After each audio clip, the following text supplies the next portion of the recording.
তো আজকে আসলে আমরা যেই টপিকটা নিয়ে আলোচনা করব এই টপিকটার নাম হচ্ছে বেজিয়ান ক্লাসিফায়ার। তো এই ক্লাসিফায়ারের একটা বিশেষ বৈশিষ্ট্য হইল যে এইটা একটা প্রবাবিলিস্টিক ক্লাসিফায়ার।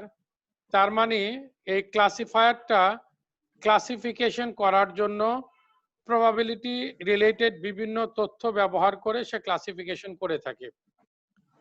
তো before starting of the classifier in detail, আমরা প্রথমে একটা এক্সাম্পল দিয়ে আসলে ওই অ্যালগোরিদমটাকে বা ওই ক্লাসিফায়ারটাকে আমরা আলোচনা করব।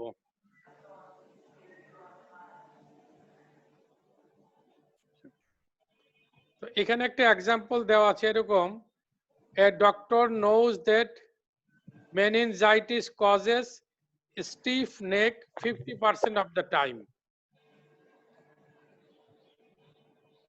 এটা একটা তথ্য দেওয়া আছে যে ডক্টর জানে যে যদি কারো মেনিনজাইটিস থাকে তাহলে তার স্টিফ নেক যেটা এটা থাকার সম্ভাবনা হচ্ছে 50%। সেকেন্ড যে তথ্যটা দেওয়া আছে, prior probability of any patient having meningitis is 1 divided by 50,000. Prior probability of any patient having stiff neck is 1 by 20.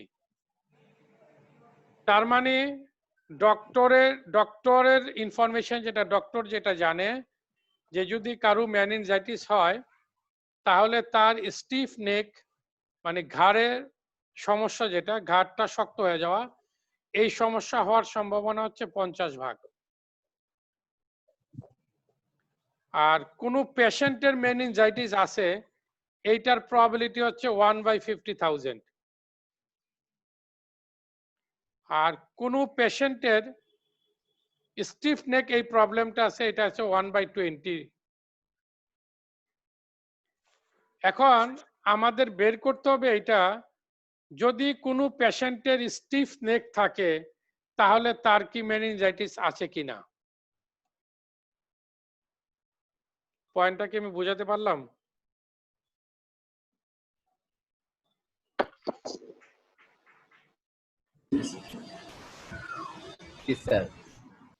বোঝা গেছে।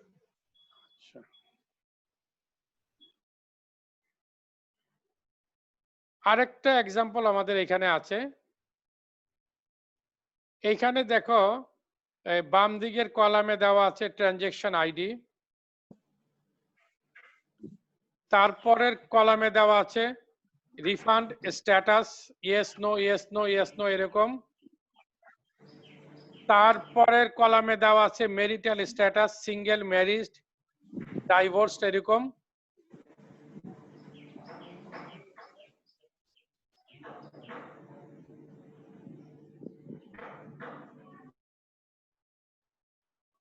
তারপরের কলামে দেওয়া আছে ট্যাক্সেবল ইনকাম,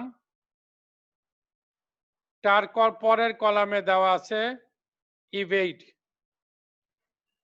আচ্ছা, তো আমরা গতদিন যে একটা এক্সাম্পল দিয়েছিলাম যেটাকে আমরা বলেছিলাম সুপারভাইজড ক্লাসিফিকেশন। তা আমরা বলেছিলাম যে সুপারভাইজড ক্লাসিফিকেশনে একটা তথ্য ব্যবহার করে যেটা হচ্ছে ক্লাসিফিকেশন লেভেলটা কি। আমরা একটা পার্টিকুলারলি এক্সাম্পল দেখিয়েছিলাম যে একটা ছাত্রের 3টা ইনফরমেশনের উপর বেসিস করে এই ছাত্রটাকে আমরা গুড অথবা ব্যাড বলছি, তাই না? জি স্যার। হ্যাঁ, তো এই তথ্যটা সাধারণত যে কোনো ক্লাসিফিকেশনের ডাটার ভিতরে যদি এই তথ্যটা দেওয়া থাকে তাহলে এই তথ্যটা দেওয়া থাকবে হচ্ছে সবার শেষে। আমরা এক একটা রোকে এক একটা রেকর্ড বলছি বা এক একটা প্যাটার্ন বলছি। এই এক একটা রো হচ্ছে এক একটা প্যাটার্ন। আমরা যদি ডেটাবেজের রেসপেক্টে চিন্তা করতাম তাহলে এইটা হচ্ছে এক একটা রেকর্ড, কিন্তু প্যাটার্ন রিকগনিশন ক্লাসে আমরা বলবো এক একটা রো হচ্ছে এক একটা প্যাটার্ন। তাহলে এখানে কয়টা প্যাটার্ন আছে?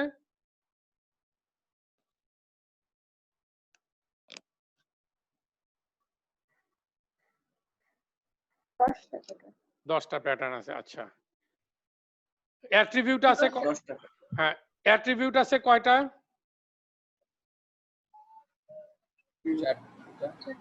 4টা।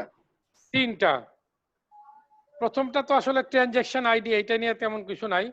এই প্রথম 3টা হচ্ছে তোমার অ্যাট্রিবিউট, আর একদম শেষের যেটা ইয়েস নো দেওয়া, আচ্ছা, এটা হচ্ছে ক্লাস লেভেল।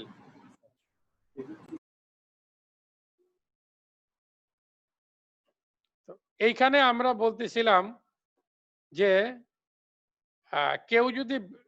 কেউ যদি ব্যাংক থেকে লোন নেয়, এই লোনটাকে সে রিফান্ড করে নাকি সে আসলে ফাঁকি দেওয়ার চেষ্টা করে। তো এইখানে কিছু রিফান্ডের ইনফরমেশন দেওয়া আছে, ইয়েস নো দেওয়া আছে, আর এইখানে দেওয়া আছে যে তাকে আমরা ট্রাস্ট করতে পারি কিনা, ইয়েস অথবা নো। তো এইখানে আমরা একটা প্রশ্ন করেছি আগের মতোই, আগের এক্সাম্পলটার মতোই, এ married person with income 120K did not refund the loan previously.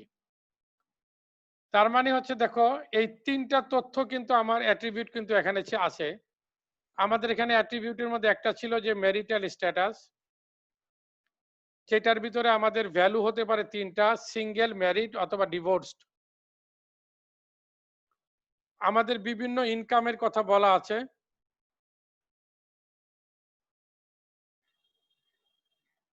এবং আমরা বলছি যে এই লোকটা যার ইনকাম 120K আছে এবং ম্যারিড, সে আগে একবার লোন নিয়েছিল, সেই লোনটা রিফান্ড করে নাই। এই তথ্যটা আমাদের কাছে আছে। তার মানে এই প্যাটার্নটার 3টা অ্যাট্রিবিউট যেটা দরকার সেটা আমাদের আছে। এখন তার ক্লাস লেভেলটা নাই, তার ক্লাস লেভেলটা বের করতে হবে, তাকে ট্রাস্ট করব কিনা করব না। আমি কি পয়েন্টটা এখন বোঝাতে পারছি? জি স্যার। স্যার রিফান্ড মানে কি বুঝাইছে স্যার? রিফান্ড মানে সে ব্যাংক থেকে লোন নিলে ব্যাংকে টাকাটা ফেরত দেয় কিনা, এটাকে রিফান্ড বলছি আর কি। যেমন তোমার কাছ থেকে কেউ ধার নিল, কেউ লোন হিসেবে টাকা নিল, সে এটা রিপে করে কিনা, সে পে ব্যাক করে কিনা, তোমাকে আমাকে ফিরিয়ে দেয় কিনা। জি স্যার। ওকে, তো আমরা দেখো এখন আস্তে আস্তে আমি তোমাদেরকে বলেছিলাম যে প্যাটার্ন রিকগনিশন কোর্সটা, এটা মূলত আমাদের 80% পার্ট হচ্ছে আমাদের আন্ডারস্ট্যান্ডিং এর মধ্যে থাকবে। আমরা বলেছিলাম শুরুর ক্লাসে, মানে শুরুর স্লাইডে বলেছিলাম যে কিছু কিছু জায়গায় তোমাদের এখন অস্পষ্টতা থাকলেও as the time progresses ইনশাল্লাহ এভরিথিং উইল বি ক্লিয়ার। এখন দেখো, আমরা যখন কোনো ক্লাসিফায়ারকে তৈরি করি, আমরা গত ক্লাসে একটা এক্সাম্পল দিয়েছিলাম যে গ্রিন ইউনিভার্সিটির যে গেটের ভিতরে আমরা একটা অটোমেটিক মেশিন বসাতে চাই, যে মেশিনটা কিনা একজন স্টুডেন্ট তার আইডি কার্ড ধরলে গেটটাকে ওপেন করে দিবে, অথবা তার জন্য গেটটা খুলবে না। তা আমরা বলতেছিলাম যে গ্রিন ইউনিভার্সিটির সমস্ত আইডি কার্ড, যত ছাত্র, অফিসার, টিচার, কর্মচারী যাদেরকে আইডি কার্ড ইস্যু করা হয়েছে, এদের আইডি কার্ড দিয়ে আমি মেশিনটাকে ট্রেন করব, যাতে মেশিনটা এই আইডি কার্ডগুলিকে চিনতে পারে যে এই কার্ডগুলি হচ্ছে আমার বিশ্ববিদ্যালয়ের। সুতরাং সে আসলে আমি তার জন্য গেট খুলে দেব। তা আমাদের দেখো ঠিক ওই রকম বিষয় কিন্তু এইটা, এই যে এই ডাটাগুলি দেওয়া আছে, কাকে আমরা ট্রাস্ট করব, কাকে ট্রাস্ট করব না, এটাও দেওয়া আছে।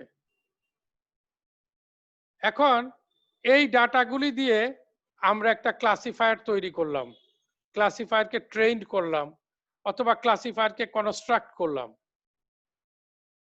করার পরে এখন ধরো নতুন একটা ডাটা আমার কাছে আসছে, যেই ডাটার ভিতরে কিন্তু ক্লাস লেভেলটা নাই। এটার ভিতরে আছে ক্লাস লেভেল?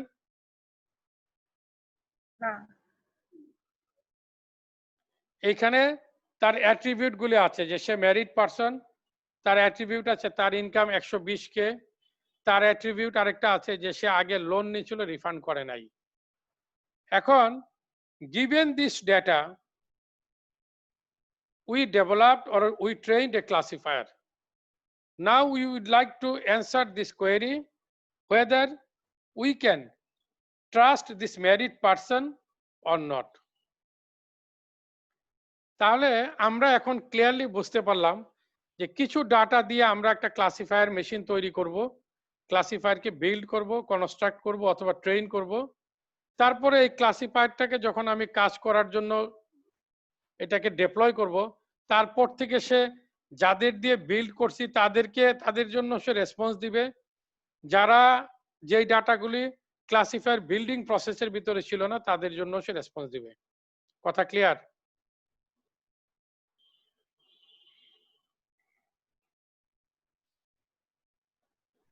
জি স্যার, বুঝতে পারছি। আচ্ছা,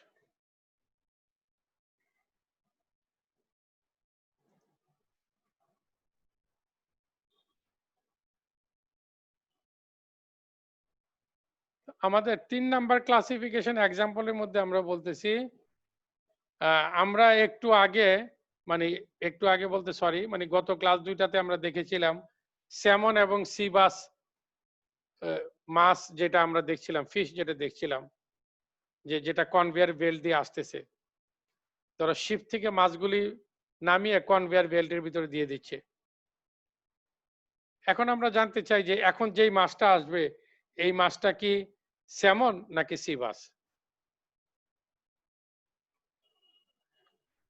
তো আমরা যে এক্সাম্পল 3টা আলোচনা করলাম এই এক্সাম্পলগুলির অ্যান্সার আমরা বেজিয়ান ক্লাসিফায়ার দিয়ে দেওয়ার চেষ্টা করব।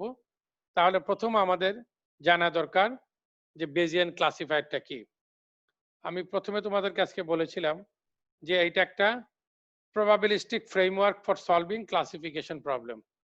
ক্লাসিফিকেশন প্রবলেমকে সলভ করার জন্য এটা একটা প্রবাবিলিস্টিক ফ্রেমওয়ার্ক। তো ইনফ্যাক্ট আমি তোমাদেরকে যেটা বলবো, আমরা এই কোর্সের ভিতরে যতগুলি ক্লাসিফায়ার আলোচনা করব তার ভিতরে শুধুমাত্র বেজিয়ান ক্লাসিফায়ারই হচ্ছে একমাত্র ক্লাসিফায়ার যেই ক্লাসিফায়ারটা দিয়ে বা যেই ক্লাসিফায়ারটা প্রবাবিলিটির উপর বেস করে কাজ করে।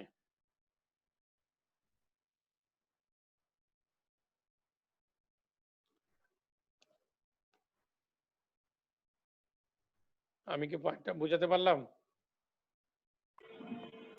জি স্যার। তো এইখানে তোমরা কি সবাই একটু প্রবাবিলিটির জিনিসপত্রগুলো একটু দেখতে পেরেছিলে? গতকাল আমি বলেছিলাম, একটু সবাইকে রিকোয়েস্ট করেছিলাম। Do you have the opportunity to look it? Sir দেখেছিলাম। Thank you very much. হ্যাঁ, তো আমাদের এইখানে একটা কন্ডিশনাল প্রবাবিলিটি দেওয়া আছে। হ্যাঁ, এইটাকে আমরা পড়ি এইরকম ভাবে, প্রবাবিলিটি অফ সি গিভেন এ। সবাই একটু লিখে নাও,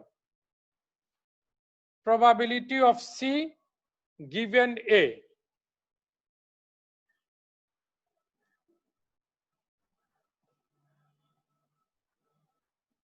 সবাই লিখছো? স্যার আরেকবার একটু বলেন না। probability of given C। না জি স্যার, লিখছি। আচ্ছা, বলতেছি আবার, probability of C given A মানে হচ্ছে বিষয়টা হচ্ছে given A। G sir. বিষয়টা হচ্ছে এরকম, এর প্রবাবিলিটি দেওয়া আছে, সি এর প্রবাবিলিটিটা বের করতে হবে। তো এই ধরনের প্রবাবিলিটিকে আমরা বলি conditional probability.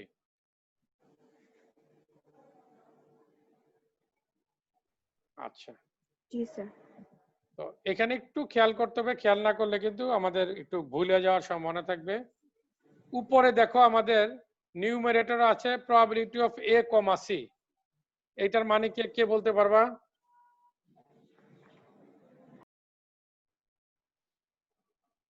probability of A given C। না, এইটা হচ্ছে probability of A and C। মানে দুইটা জিনিস একসাথে ঘটার প্রবণতা কত?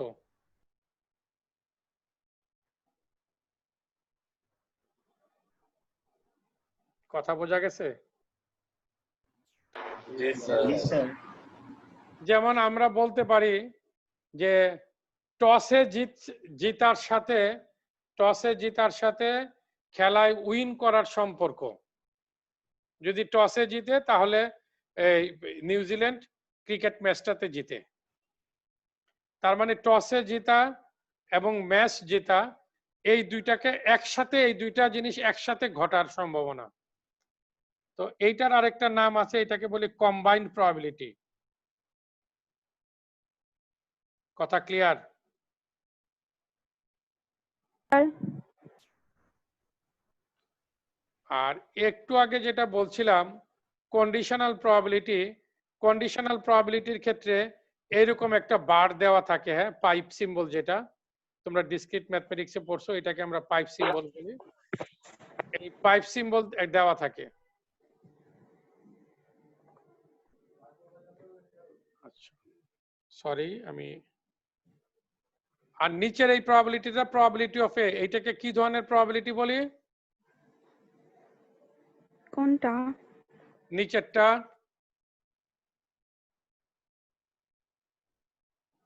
এটা হচ্ছে শুধু এই ঘটার সম্ভাবনা। রাইট, এ ঘটার সম্ভাবনা, এটা শুধুমাত্র এ ঘটার সম্ভাবনা। এইটার একটা স্পেসিফিক নাম আমরা বলি, এটাকে বলি প্রায়র প্রবাবিলিটি। তাহলে আমরা এখানে দেখো তিন ধরনের প্রবাবিলিটি দেখলাম। একটা দেখলাম কন্ডিশনাল প্রবাবিলিটি, একটা দেখলাম কম্বাইন্ড প্রবাবিলিটি বা জয়েন্ট প্রবাবিলিটি, তার মানে দুইটা জিনিস একসাথে ঘটার প্রবণতা কত। আরেকটাকে বললাম আমরা প্রায়র প্রবাবিলিটি, যেটা প্রায়র প্রবাবিলিটি। আচ্ছা, তো এই প্রবাবিলিটি গুলো যদি আমরা জানি, তখন বেস থিওরি বলতেছে যে প্রবাবিলিটি অফ সি গিভেন এ, এইটা হবে এইরকম, probability of A given C into probability of C divided by PA.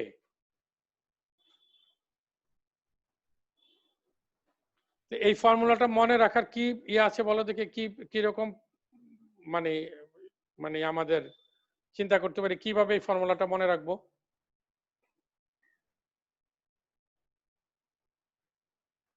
দেখো আমি একটু বলে দিচ্ছি, তাহলে বুঝতে পারবো মনে হয়।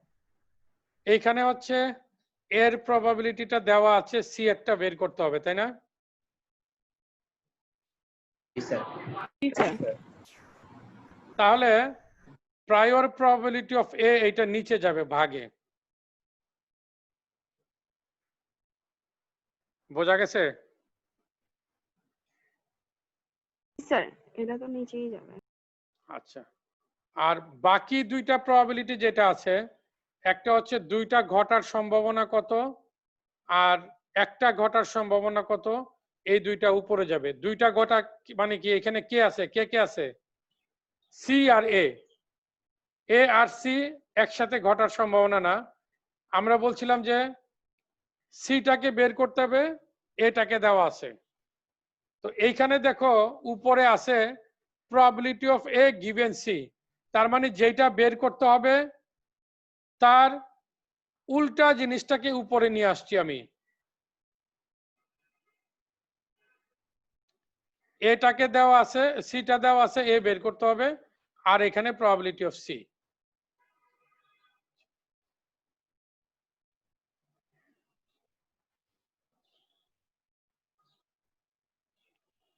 তো বেজিয়ান ক্লাসিফায়ার ব্যবহার করে আমরা বেজিয়ান ইনফারেন্স করি। ইনফারেন্স করার মানে হচ্ছে, ইনফারেন্সের মানে হচ্ছে তোমরা তো ইয়ে পড়ছো না, এআই পড়ছো না?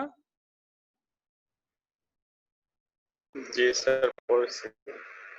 ওইখানে তো লজিক্যাল ইনফারেন্স পড়ছো। ইনফারেন্সের মানে কি বলতে পারবে একজন কাইন্ডলি?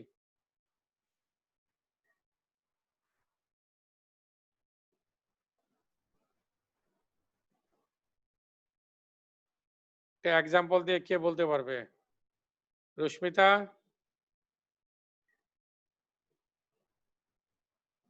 স্যার পড়েছি বাট এক্সাক্ট মিনিংটা মাথায় আসছে না। তার মানে মুখস্থ করছো। আচ্ছা আমি একটা এক্সাম্পল দেই, এই এক্সাম্পলটা মনে থাকলে সারা জীবনে এই শব্দটা আসলে কখনো ভুলবা না, মানে ইনফারেন্সের মানে কি। যেমন ধরো আজকে 3টার সময় মিরপুর স্টেডিয়ামে বাংলাদেশ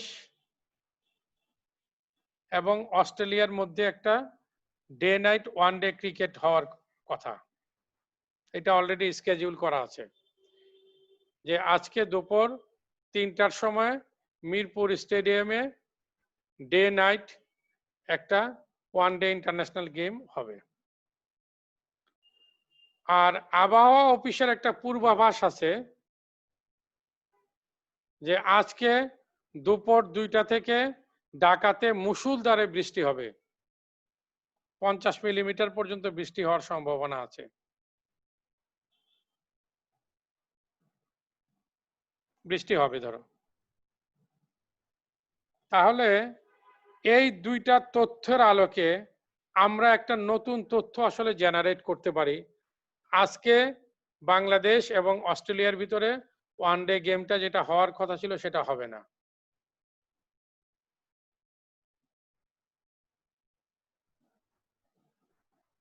সবাই কি প্রশ্নটা বুঝতে পারছো? তার মানে দুইটা তথ্যের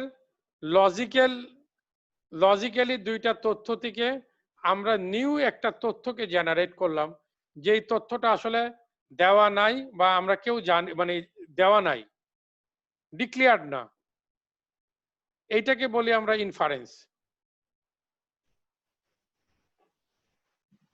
তো বেজিয়ান ইনফারেন্সের জন্য 3টা কম্পোনেন্ট আছে। একটা হচ্ছে প্রায়র ডিস্ট্রিবিউশন, আমরা একটু আগে যেটা দেখালাম প্রায়র প্রবাবিলিটি।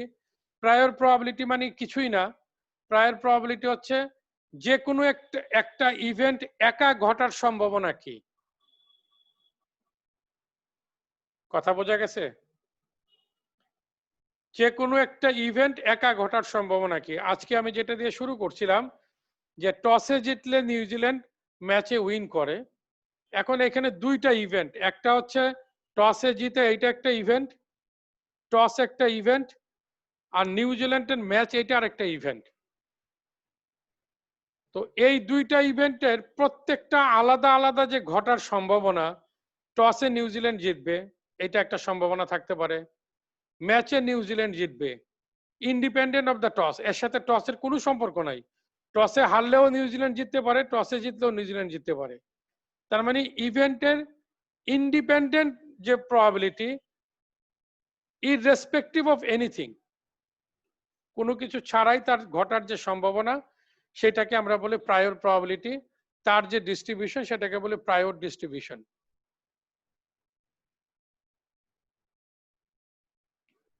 আরেকটাকে বলি আমরা লাইকলিহুড। লাইকলিহুডে আমরা বলছি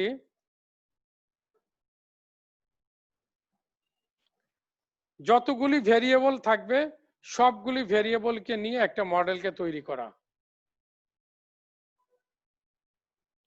আর পোস্টেরিয়র ডিস্ট্রিবিউশন হচ্ছে আমরা আসলে, বা পোস্টেরিয়র ডিস্ট্রিবিউশন, পোস্টেরিয়র প্রবাবিলিটি আমরা বলবো, প্রায়র ডিস্ট্রিবিউশন প্রায়র প্রবাবিলিটি বলবো, লাইকলিহুড বলবো, পোস্টেরিয়র ডিস্ট্রিবিউশন পোস্টেরিয়র প্রবাবিলিটি আমরা বলবো। আচ্ছা তোমরা কি ডিস্ট্রিবিউশন ফাংশন সম্পর্কে জানো? আচ্ছা আমি তোমাদেরকে কোনো প্রশ্ন জিজ্ঞেস করলে কোনোভাবেই লজ্জিত হওয়ার কোনো কারণ নাই। হ্যাঁ, অনেক সময় আমরা আগে পড়েছি কিন্তু ভুলে যাই, সেটা হতে পারে, বা আগে যখন পড়ছি তখন ঠিক মতো বুঝি নাই, সেটাও হইতে পারে, অথবা পড়ি নাই, সেটাও হতে পারে, মানে যে কোনোটাই ঘটতে পারে। তো এইটা নিয়ে আসলে মানে দুশ্চিন্তা করার বা এটা নিয়ে সাই ফিল করার কিছু নাই।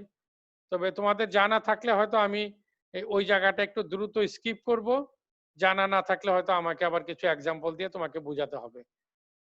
আমার পড়ানোর ধরনের ভিতরে এটা একটা খুব মানে বিশেষত্ব আমি রাখি, যে আমি কিছু রিয়েল লাইফের এক্সাম্পল দিয়ে আমি আসলে এই সায়েন্স এবং ইঞ্জিনিয়ারিং এর জিনিসগুলিকে আমি আলোচনা করার চেষ্টা করি, যাতে করে তুমি ওই পড়াগুলি দেখতে গেলে তুমি রিয়েল লাইফের এক্সাম্পল গুলিকে রিলেট করতে পারো। তোমরা কি ডিস্ট্রিবিউশন ফাংশন সম্পর্কে জানো?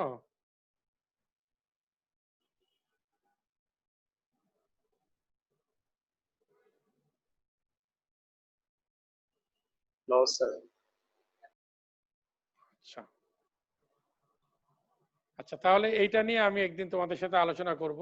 আজকে শুধু এটা আমাকে একটু মনে করিয়ে দিও, আমার এই স্লাইডের ভিতরে ডিস্ট্রিবিউশন ফাংশনটা নেই, তবে ওইটা একটু আলোচনা করব। তো এটা খুব একটা ইম্পর্টেন্ট জিনিস আর কি। হ্যাঁ, এই ডিস্ট্রিবিউশন ফাংশনটা একটু জানাটা আমাদের দরকার। আমরা ওই যে তোমরা সি তে একটা র্যান্ড ফাংশন পড়ো না, আছে না?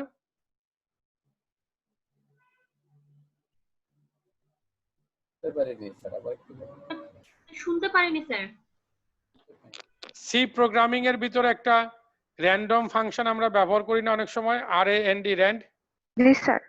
স্যার তো র্যান্ড ফাংশনটা র্যান্ডম নাম্বারটাকে কেমনে জেনারেট করে, এটা কি জানা আছে বা কখনো চিন্তা করছো যে সে প্রতিটা নাম্বারই জেনারেট করতেছে, প্রত্যেকটা নাম্বারই আলাদা, তাই না? Yes, sir. স্যার তুমি যদি একটা ফর লুপের ভিতরে আজকে বাসায় প্র্যাকটিস করে দেখতে পারো, একটা ফর লুপের ভিতরে যদি একটা র্যান্ড ফাংশন লিখে 1000টা নাম্বার তাকে জেনারেট করতে বলো, সে দেখবা যে প্রত্যেকবারই 1000টা নতুন নাম্বার সে জেনারেট করে দিচ্ছে। আচ্ছা ঠিক আছে, আমরা একটু সামনে যাই।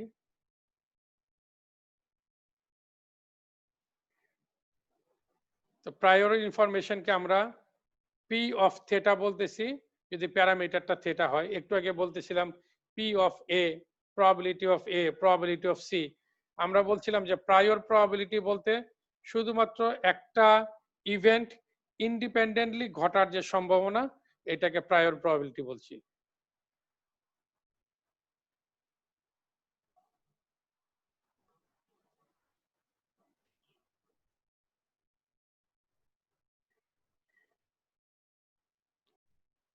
তো এখানে আমরা বলছি দেখো, probability of theta given Y, এটাকে বলছি function of Y given theta, probability of theta function of Y. তো এইখানে ধরো ফাংশনটাকে যদি তুমি পি তে নিয়ে যাও, তাহলে কিন্তু এই যে বেজিয়ান ক্লাসিফায়ারের যে ফর্মুলা দেখালাম একটু আগে, কারোর ভয় পাওয়ার কোনো কারণ নাই। হ্যাঁ, যদি কেউ বুঝতে অসুবিধা থাকে, ইনশাল্লাহ আমি প্রয়োজন হলে তার জন্য আবার আমি জুমে ক্লাস নিয়ে আলোচনা করে আবার বুঝিয়ে দিব।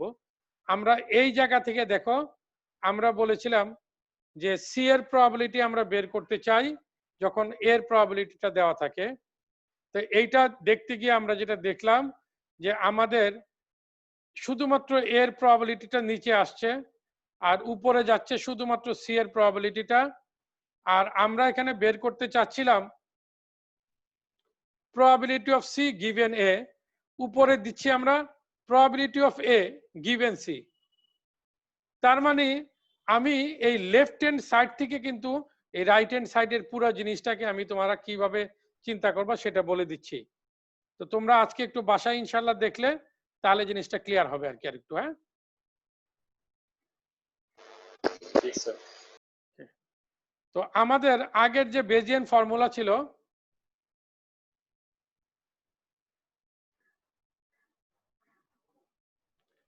এই বেজিয়ান ফর্মুলার ভিতরে উপরে যে P of A given C যেটা ছিল, তার পরিবর্তে ধরো এখানে আমরা বলতেছি এফ, যেহেতু আমি এখানে ডাটা বলছি সেই জন্য এটাকে এফ দিয়ে রিপ্রেজেন্ট করছি আর কি।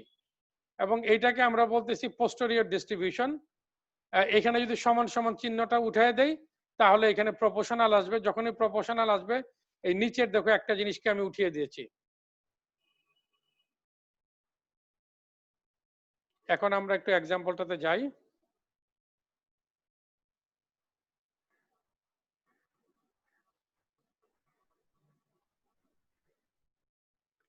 meningitis causes stiff neck.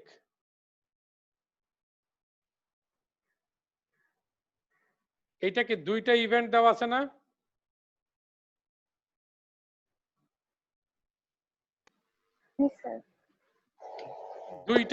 দুইটা ইভেন্টের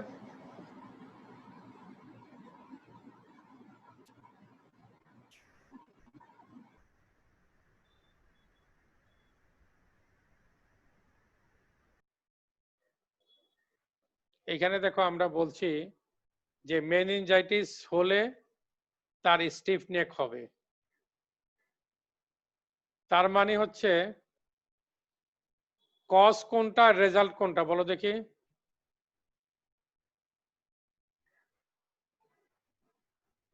কারণটা কি আর রেজাল্টটা কি এখানে? কারণ হচ্ছে মেনিনজাইটিস, তার ইফেক্ট হচ্ছে স্টিফ নেক, তাই না? জি স্যার, এটা 50%।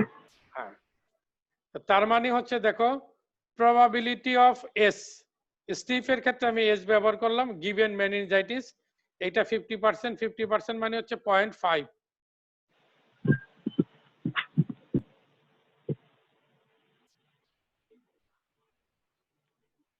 এইখানে কি দেওয়া আছে দেখো। বুঝি নাই স্যার, বুঝি নাই। আচ্ছা বলতেছি আবার। আচ্ছা প্রথমে আমি এই জায়গাতে আসি। ইফ এ পেশেন্ট হ্যাজ স্টিফ নেক, সবাই একটু কথা বলে মাইক্রোফোনটা অফ করে রেখো, তাহলে আমাকে বারবার মিউট করার জন্য আসতে হবে না।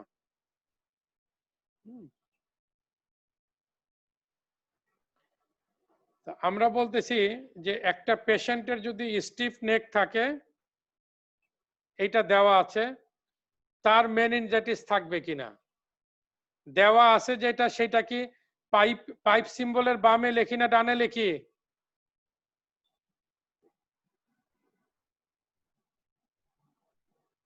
যেটা বের করতে হবে সেটা তো স্যার আমরা তো বামে লিখবা, যেটা আমাদের দেওয়া আছে সেটা হচ্ছে বামে লিখবো। যেটা বের করতে হবে সেটা বামে থাকবে, যেটা দেওয়া আছে সেটা ডানে থাকবে। তো এইখানে ধরো পেশেন্টের স্টিফ নেক আছে, তার মানে যেটা দেওয়া আছে সেটা এখানে, আর বের করতে হবে তার মেনিনজাইটিস আছে কিনা, এইটা বাম দিকে। কথা ক্লিয়ার? জি স্যার। জি আচ্ছা, এখন বেজিয়ান ফর্মুলা যদি ইউজ করি তাহলে প্রবাবিলিটি অফ এস কি নিচে আসবে না? স্যার। প্রবাবিলিটি অফ এম উপরে আসবে না? জি স্যার। প্রবাবিলিটি অফ এস কারণ গিভেন, স্যার যেটা বের করবো সেটা উপরে যাবে, মানে প্রবাবিলিটি অফ এম যেটা। আচ্ছা আমি আর একটু বলি, একটু সবাই খেয়াল করে শোনো। আমাদের এইখানে ধরো, আমি একটু লিখি দাঁড়াও।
সবাই দেখতে পাচ্ছ? জি স্যার, দেখা যাচ্ছে। আচ্ছা এইখানে যদি একটু খেয়াল করো, সবাই মনোযোগের সাথে খেয়াল করো, তাহলে একবারই বুঝতে পারবা। এখানে দুইটা আইটেম দেওয়া আছে, একটা হচ্ছে মেনিনজাইটিস এম, আরেকটা দেওয়া আছে স্টিফ নেক এস। কথা ঠিক আছে? জি স্যার। আচ্ছা, জি স্যার। তো এইখানে আমরা বেজিয়ান থিওরি যখন অ্যাপ্লাই করি তখন আমরা আসলে দুই ধরনের প্রবাবিলিটি আমরা ব্যবহার করি। বেজিয়ান থিওরি যখন ব্যবহার করি তখন দুই ধরনের প্রবাবিলিটি দিয়ে আমরা কোনো প্রশ্নের, কোনো কোয়েরির আমরা অ্যান্সার জেনারেট করি। এক ধরনের প্রবাবিলিটি হচ্ছে প্রায়র প্রবাবিলিটি। প্রায়র প্রবাবিলিটি মানে হচ্ছে কোনো একটা ইভেন্ট একা ঘটার প্রবাবিলিটি কত। তাহলে এখানে আমাদের প্রায়র প্রবাবিলিটি কয়টা থাকবে? দুইটা থাকবে না?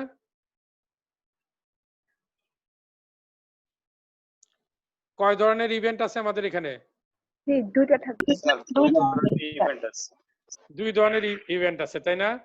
একটা ইভেন্ট আছে হচ্ছে এম, আর একটা ইভেন্ট হচ্ছে এস। তাহলে বেজিয়ান থিওরি যখন অ্যাপ্লাই করব, দুইটারই প্রায়র প্রবাবিলিটি আমার ব্যবহার করতে হবে। তাহলে পি অফ এম আমাকে ব্যবহার করতে হবে, আর পি অফ এস আমাকে ব্যবহার করতে হবে। এর থেকে সহজভাবে মনে হয় আর বোঝানো সম্ভব হবে না। এখন খুব ক্লিয়ারলি জিনিসটা বোঝার চেষ্টা করো। তাহলে একটা আইটেম হচ্ছে যে বেজিয়ান থিওরি অ্যাপ্লাই করতে গেলে আমাদেরকে প্রায়র প্রবাবিলিটি ব্যবহার করতে হবে।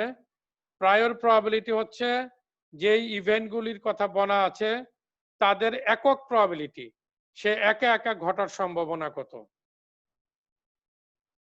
এটা হচ্ছে এক ধরনের প্রবাবিলিটি যেটা বেজিয়ান থিওরিতে ব্যবহার হয়।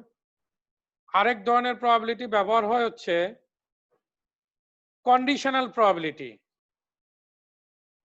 কন্ডিশনাল প্রবাবিলিটি হচ্ছে একটা প্রবাবিলিটি দেওয়া আছে, আরেকটা প্রবাবিলিটি বের করতে হবে। যেমন ধরো আমরা বললাম যে আমাদের প্রবাবিলিটি অফ এম কে আমরা বের করতে চাই, প্রবাবিলিটি অফ এম কে বের করতে চাই, এসটা দেওয়া আছে।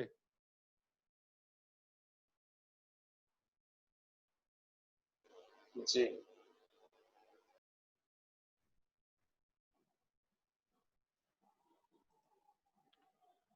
প্রবাবিলিটি অফ এম কে বের করতে চাই, এসটা দেওয়া আছে। আরেকটা হইতে পারে না এরকম, এসটা বের করতে চাই, এমটা দেওয়া আছে। জি স্যার। আর কোনো কিছু সম্ভব এর ভিতরে? কোনো কিছু পারমুটেশন কম্বিনেশন আর সম্ভব? No sir. না। দেখো আমাদের দুইটা ইভেন্ট ছিল, দুইটা ইভেন্টের আলাদা আলাদা প্রবাবিলিটি আমি দেখলাম। একটা হচ্ছে পি অফ এম, আরেকটা হচ্ছে পি অফ এস। দুইটা ইভেন্ট একসাথে ঘটার সম্ভাবনা দেখলাম। যদি এস দেওয়া থাকে তাহলে এম এর প্রবাবিলিটি কত, এম দেওয়া থাকলে এস এর প্রবাবিলিটি কত। কথা ক্লিয়ার? জি স্যার। আচ্ছা, এখন বেজিয়ান ক্লাসিফায়ার দিয়ে আমরা আসলে কন্ডিশনাল প্রবাবিলিটি বের করি। কথা বোঝা গেছে? তাহলে যে কোনো একটা কন্ডিশনাল প্রবাবিলিটি যদি বের করতে চাই, বাকি যে তিনটা প্রবাবিলিটি আছে না, এই তিনটা প্রবাবিলিটি বের করে, তিনটা প্রবাবিলিটি ব্যবহার করে আমরা ওই চতুর্থটার উত্তর দিব। কথা কি বোঝা গেছে? এখন দেখো তো ফর্মুলাটা তোমরা বুঝতে পারছো কিনা? জি স্যার, বুঝতে পারছি। Very good. তাহলে আমাদের কাজ শেষ। এখন তুমি দেখো যে আমরা যে প্রবলেমটাতে ছিলাম, এই প্রবলেমটার ভিতরে দেখো, এই প্রবলেমটার ভিতরে দেখো দেওয়া আছে মেনিনজাইটিস কজেস স্টিফ নেক। তার মানে মেনিনজাইটিস থাকলে স্টিফ নেক হয়। তাহলে গিভেন হচ্ছে মেনিনজাইটিস, আর স্টিফ নেক হচ্ছে তার রেজাল্ট। এই জন্য P of S given M, এইটার প্রবাবিলিটি 50% মানে হচ্ছে 0.5। কথা ক্লিয়ার? স্যার। জি স্যার। পেশেন্টের মেনিনজাইটিস আছে, প্রবাবিলিটি অফ এম সেটা হচ্ছে 1/50,000। এই যে 1/50,000। পেশেন্টের স্টিফ নেক আছে, এটা হচ্ছে 1/20, এই 1/20। তাহলে আমরা জানতে চাচ্ছিলাম কি, একটা পেশেন্টের স্টিফ নেক আছে, তার মানে স্টিফ নেকটা গিভেন, তার মেনিনজাইটিস আছে কিনা সেটা জানতে চাই। আমার মনে হয় যে ফর্মুলাটা আর না বুঝতে পারার কোনো কারণ নাই। সবাই কি একমত? জি স্যার। Yes sir. তাহলে আরো দুইটা এক্সাম্পল দেওয়া আছে, সেই এক্সাম্পল গুলি একটু নিজেরা দেখবা।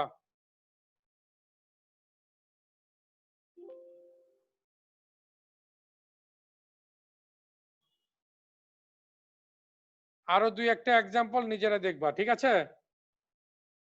জি স্যার। স্যার। স্যার। আচ্ছা।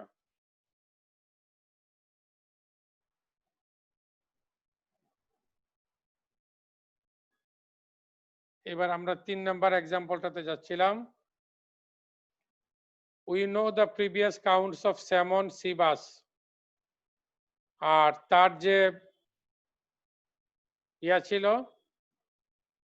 ক্লাস ছিল স্যামন অথবা সি বাস আর প্রায়র প্রবাবিলিটি আর কি। আচ্ছা, আমরা গতদিন আলোচনা করেছিলাম যে টোটাল প্রবাবিলিটি হচ্ছে 1, তাই না? আর প্রবাবিলিটির মান হচ্ছে 0 থেকে 1 হতে পারে। জি স্যার, সর্বনিম্ন 0, সর্বোচ্চ 1। আচ্ছা, যদি ইউনিফর্ম প্রবাবিলিটি হয় তাহলে সবার প্রবাবিলিটি সমান হবে। ধরো 3টা ইভেন্ট আছে যাদের ঘটার সম্ভাবনা সমান, যেটা ইউনিফর্ম, তাহলে প্রত্যেকের প্রবাবিলিটি কত করে হবে? 1/3 না? ইয়েস স্যার, 1/3 হবে। Very good. যেমন কয়েন টস যদি আমরা করি, হেড এবং টেইল, এই দুইটার আসার সম্ভাবনা 1/2 হবে না? 1/5 স্যার, অর্ধেক অর্ধেক হবে, মানে হেড আসার সম্ভাবনা অর্ধেক, টেল আসার সম্ভাবনা অর্ধেক। তাহলে অর্ধেক মানে কি? 1/2 1/2 হবে দুটা ইভেন্ট। হ্যাঁ, 1/2। তার মানে হচ্ছে এই ক্ষেত্রে দুইটা ইভেন্ট যদি একই রকম ভাবে ঘটার সম্ভাবনা থাকে তাহলে সেই প্রবাবিলিটিটাকে আমরা ইউনিফর্ম প্রবাবিলিটি বলছি। কথা বোঝা গেছে? জি স্যার। আচ্ছা, তা আমরা বলেছিলাম যে আমাদের যে দুই ধরনের ফিশ আছে, একটা স্যামন এবং সি বাস, এটা আসার সম্ভাবনা ইকুই প্রবাবল বলছি আমরা। তাহলে প্রত্যেকের প্রবাবিলিটি কি হবে? সমান হবে না?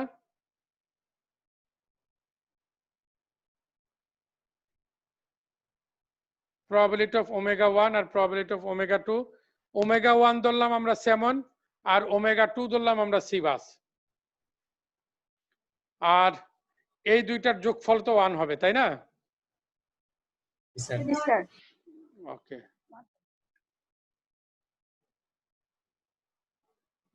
আচ্ছা, আমরা যদি ডিসিশন ক্লাসিফায়ারের কাজ কি আমরা বলছিলাম, একজন বলো দেখি।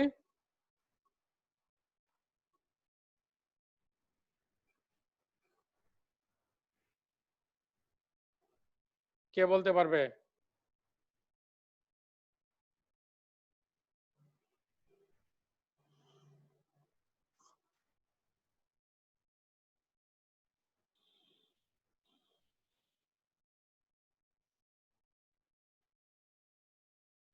ক্লাসিফায়ারের কাজ কি? কে বলতে পারবে?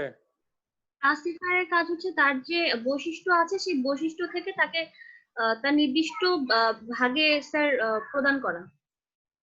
আমরা যদি সংক্ষেপে বলি, ক্লাসিফায়ারের কাজ হচ্ছে যে আসলে না, ক্লাসিফায়ারের কাজ গ্রুপ করা, ঠিক আছে, সে আসলে একটা ডিসিশন বাউন্ডারি তৈরি করে দেয়, তাই না? এই ডিসিশন বাউন্ডারি দিয়ে আসলে আমরা বিভিন্ন অবজেক্টকে বিভিন্ন গ্রুপে ভাগ করতে পারি, তাই নয় কি? জি স্যার। তাহলে আমরা বলবো যে ক্লাসিফায়ারের কাজ হচ্ছে ডিসিশন বাউন্ডারি তৈরি করা। এখন আমরা শুধুমাত্র যদি প্রায়র প্রবাবিলিটি ব্যবহার করে আমরা ক্লাসিফিকেশন করতে চাই, সরি, তাহলে আমরা লিখতে পারি না যে আমরা বলছিলাম যে আমাদের দুই ধরনের ফিশ আছে, এক ধরনের ফিশ হচ্ছে স্যামন, আরেক ধরনের ফিশ হচ্ছে সি বাস। আমি ধরলাম স্যামন ফিশ যেটা, এটাকে বলতেছি আমি ক্লাস ওমেগা 1, ক্লাস লেভেল হচ্ছে তার ওমেগা 1। আর সি বাস যে ফিশটা আছে তার ক্লাস লেভেল হচ্ছে omega 2।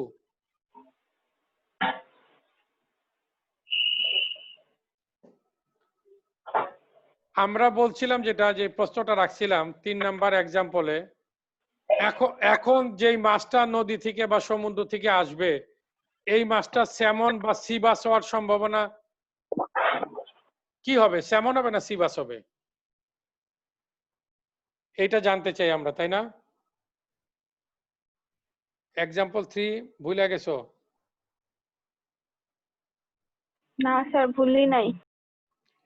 Can we predict which fish is coming in the conveyor? মানে এখন যেই মাছটা আসবে এই মাছটা স্যামন হবে না সি বাস হবে। তো আমাদের কাছে আগে কতগুলি স্যামন মাছ পাইছিলাম, কতগুলি সি বাস মাছ পেয়েছিলাম, এই তথ্যটা আমার কাছে আছে। মনে করো যে আগে যে স্যামন মাছ পেয়েছিলাম 130টা, সি বাস পেয়েছিলাম 70টা, তাহলে স্যামনের প্রবাবিলিটি কত? 70/200 না?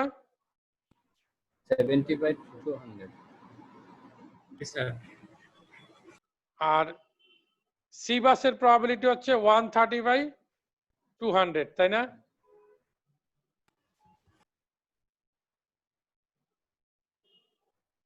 কি? জি স্যার। আচ্ছা, তাহলে নতুন মাছটা শুধু যদি এই প্রায়র প্রবাবিলিটির ইনফরমেশনটা ব্যবহার করি, তাহলে নতুন মাছটা যেটা আসবে সেটা সি বাস হবে না? সেটা আসার সম্ভাবনা বেশি হবে না? সি বাস আসার সম্ভাবনাটা সবচেয়ে বেশি হবে। রাইট। আমরা বলেছি যে শুধু যদি প্রবাবিলিস্টিক ইনফরমেশন ব্যবহার করি তাহলে এরকম একটা জিনিস হতে পারে, decide omega 1 if probability of omega 1 greater than probability of omega 2, otherwise decide omega 2.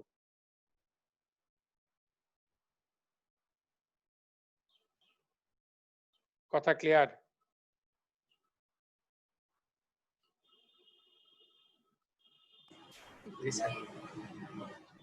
যার প্রবাবিলিটি বেশি সে হওয়ার সম্ভাবনা বেশি হবে। সে কি? ওমেগা 1। ওমেগা 1 কি আমরা বলেছিলাম সি বাস, ওমেগা 2 হচ্ছে আমাদের স্যামন। তো এই ক্ষেত্রে আমরা যেটা দেখেছিলাম অনেক বেশি মিসক্লাসিফিকেশন হওয়ার সম্ভব থাকবে, তাই না? শুধু কাউন্ট ব্যবহার করলে আমরা দেখিয়েছিলাম না একটা চিত্র?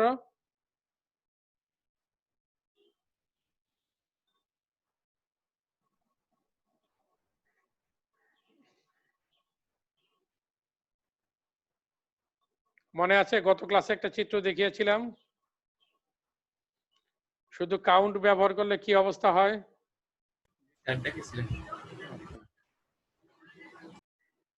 এই জন্য আমরা এর সাথে লাইটনেসটা ব্যবহার করেছিলাম কাউন্টের সাথে, তাই না? তাহলে এখানে কন্ডিশনাল প্রবাবিলিটি আসবে, যেহেতু দুইটা অ্যাট্রিবিউটকে বা দুইটা ফিচারকে আমি একসাথে ব্যবহার করছি, তাহলে আমার কন্ডিশনাল প্রবাবিলিটি এখানে ব্যবহার করতে হবে।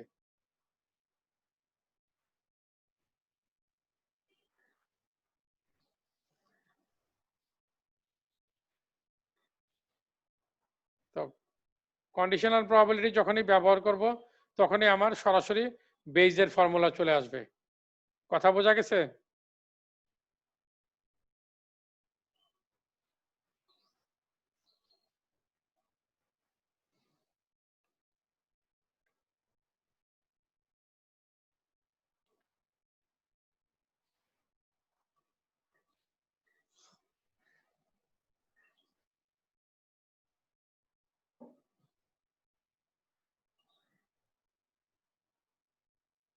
কথা ক্লিয়ার? জি স্যার। এইখানে আমাদের ছোটখাটো কিছু টার্মিনোলজি শিখতে হবে। এই বাম পাশের এইটা যেটাকে আমরা কন্ডিশনাল প্রবাবিলিটি বলেছিলাম, probability of omega J given x, এইটাকে একটু আগে আমরা কি কন্ডিশনাল প্রবাবিলিটি বলেছিলাম না? জি স্যার। এইটার স্ট্যাটিস্টিক্সে এটার আরেকটা নাম আছে, সেটা বলে আমরা পোস্টেরিয়র। না স্যার, কন্ডিশনাল প্রবাবিলিটি আরেকটা নাম এটা? হ্যাঁ, যেই কন্ডিশনাল প্রবাবিলিটিটা আমি বের করতে চাই বেস থিওরি দিয়ে, যেটা বের করতে চাই সেটা হচ্ছে পোস্টেরিয়র। আর যেই কন্ডিশনাল প্রবাবিলিটিটা ব্যবহৃত হয় এই পোস্টেরিয়রটা বের করার জন্য, সেটাকে বলি লাইকলিহুড। কথা বোঝা গেছে? আরেকবার বলবেন। আমরা বলছি যেই কন্ডিশনাল প্রবাবিলিটিটা আমরা বের করতে চাই, যেই কন্ডিশনাল প্রবাবিলিটিটা বের করতে চাই তাকে বলতেছি পোস্টেরিয়র। বের করার জন্য যেই কন্ডিশনাল প্রবাবিলিটিটা ব্যবহার করি তাকে বলি লাইকলিহুড। দেখো এইটাও কিন্তু কন্ডিশনাল প্রবাবিলিটি। আমার কার্সারটা কি তোমরা দেখতে পাচ্ছ? জি স্যার। জি স্যার।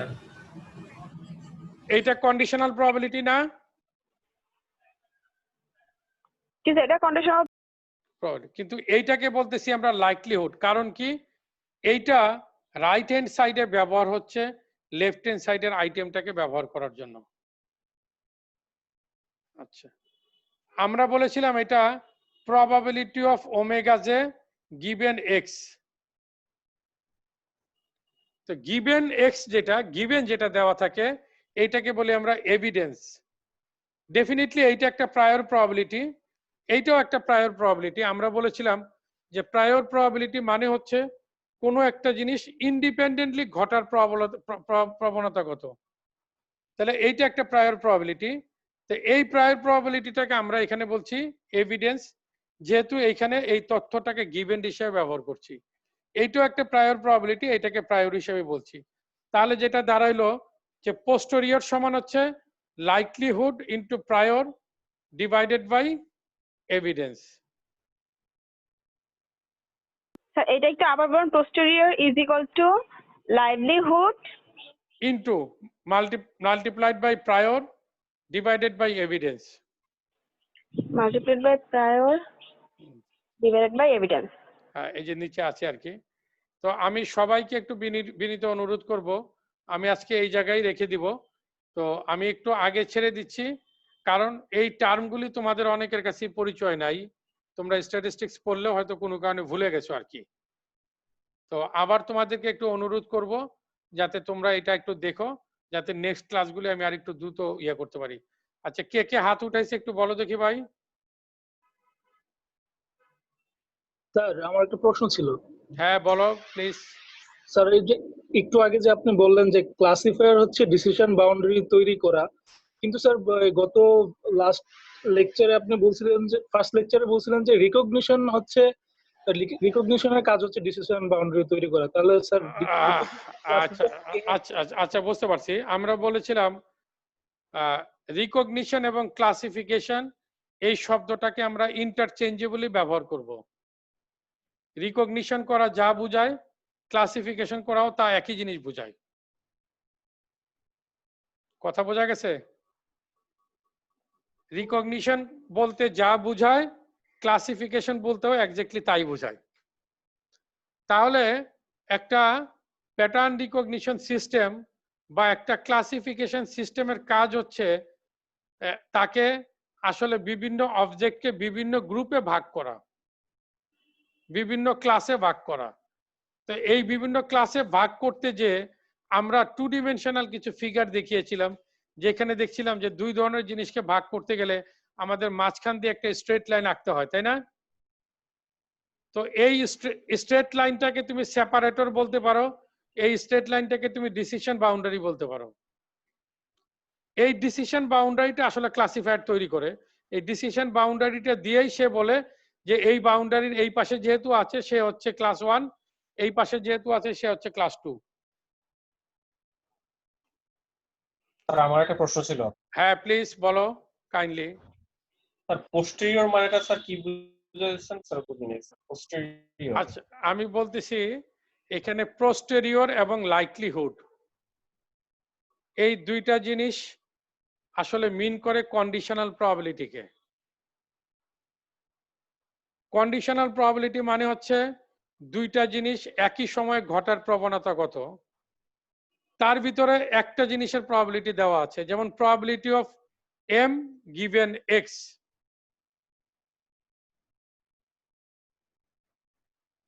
কন্ডিশনাল প্রবাবিলিটিটা তুমি বুঝছো কিনা? তোমার নামটা কি ভাই একটু বলো দেখি। স্যার শুভ। আচ্ছা আচ্ছা শুভ, তুমি কন্ডিশনাল প্রবাবিলিটিটা বুঝতে পারছিলে আমি যে বলেছিলাম শুরুর দিকে? স্যার মোটামুটি বুঝছিলাম স্যার। আচ্ছা তাহলে আমরা আবার যাই এখানে। এই যে এইখানে আমরা বলছি প্রবাবিলিটি অফ সি গিভেন এ, তাই না? জি স্যার। আচ্ছা তো এইখানেও কিন্তু প্রবাবিলিটি অফ সি গিভেন এ, তাই না? জি স্যার। এইটা তো কন্ডিশনাল প্রবাবিলিটি, কোনো সন্দেহ আছে? না স্যার। এইটাও কিন্তু কন্ডিশনাল প্রবাবিলিটি। আচ্ছা এই কন্ডিশনাল প্রবাবিলিটি কি বলো দেখি? স্যার এই কন্ডিশনাল প্রবাবিলিটি হচ্ছে a given c মানে right, probability of A given C. জি আচ্ছা দেখো, এই কন্ডিশনাল প্রবাবিলিটিটা কি? এই কন্ডিশনাল প্রবাবিলিটিটা বের করার জন্য ব্যবহার হচ্ছে না? জি স্যার এইটা দেওয়া না থাকলে এটা বের করা যাইতো? জি না স্যার তাহলে যেই কন্ডিশনাল প্রবাবিলিটিটা দেওয়া আছে এইটাকে আমরা বলি লাইকলিহুড, আর যেই কন্ডিশনাল প্রবাবিলিটিটা বের করব এটাকে বলি পোস্টেরিয়র প্রবাবিলিটি। তাহলে sir p probability of p c given a ওইটা স্যার হচ্ছে কি পোস্টেরিয়র।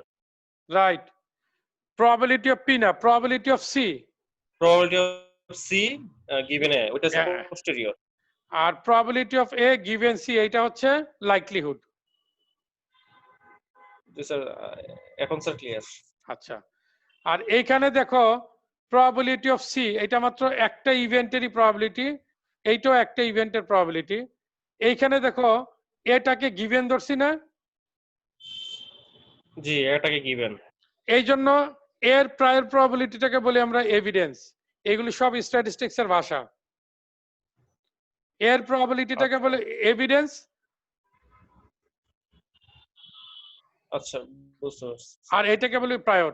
তা আমার মনে হয় যে প্রথম দিকে তো আমরা হয়তো এগুলি আগে পড়েছি, আমরা যেইভাবে এখন এটাকে অ্যাপ্লাই করছি হয়তো সেইভাবে অ্যাপ্লাই করি নাই, ওইভাবে হয়তো এখন মনেও নাই। তো আমি সবাইকে একটু বিনীত অনুরোধ করব, তুমি যদি শুধু একদিন একটু মনোযোগ দিয়ে দেখো, তুমি এই ক্লাসের এই বেজিয়ান ক্লাসিফায়ারের কোনো জায়গায় ইনশাল্লাহ তুমি আটকাবা না। জি sir. Okay, thank you very much. জি স্যার। চৈতি, তুমি আমাকে একটু অ্যাটেন্ডেন্সটা পাঠিয়ে দিও। ক্লাস শেষে আমি মেইল করে দিচ্ছি। আচ্ছা ঠিক আছে, থ্যাংক ইউ। Welcome sir. আসসালামু আলাইকুম। এইখানে টোটাল দেখা যাচ্ছে 20 জন প্রেজেন্ট আছে, 2-1 জন মনে হয় ডাবল আছে। হ্যাঁ।